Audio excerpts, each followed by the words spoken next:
Hello friends, welcome to my channel.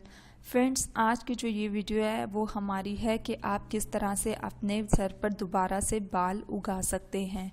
ज़रूरी नहीं कि गंजापन हो तो फिर ही बाल उगते हैं, या आपके बाल कम हो तब भी बाल आपके दोबारा रीग्रो कर सकते हैं। आज की इस रेमेडी में मैं आपको ये बताऊंगी कि आप किस तरह से अपने गंजेपन का भी इलाज कर सकते हैं, और जिन लोगों के बाल बहुत पतले होते हैं वो दोबारा से कैसे अपने बालों की रीग्रोथ कर सकते हैं।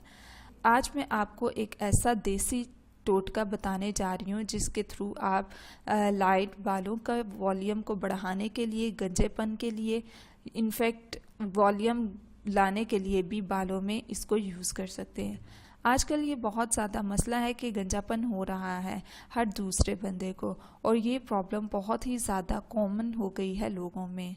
सो आज मैं आपको बताऊंगी कि आप किस तरह से अपनी इस परेशानी से छुटकारा पा सकते हैं और दोबारा से अपने सर पे रीग्रो हेयर्स की कर सकते हैं।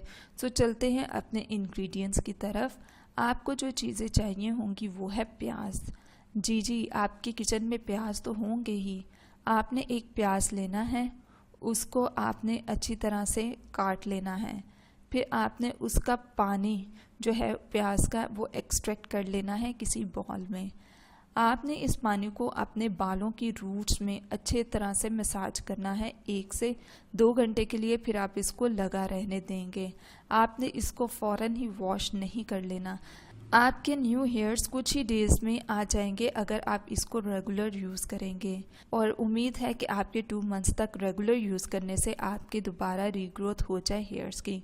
सेकंड टोटका जो है वो ये है कि आप कोकोनट का खालिस ऑयल यूज़ कर सकते हैं अपने गंजेपन पे भी और अपने लाइट हेयर्स को थिक करने के लिए भी। आपने इसको रेगुलर यूज़ करना है। रेगुलर यूज़ करने से आपको बेटर रिजल्ट मिलेंगे। अगर आप रेगुलर यूज़ नहीं कर सकते तो कोई बात नहीं, आप इसको वीक में 2 टाइम्स भी कर सकते हैं। सो ये थी आज के हमारी छोटी सी टिप। सो मज़ीद वीडियोस के लिए हमारे चैनल को सब्सक्राइब करके बेल आइकन के बटन को प्रेस करना ना भूलें।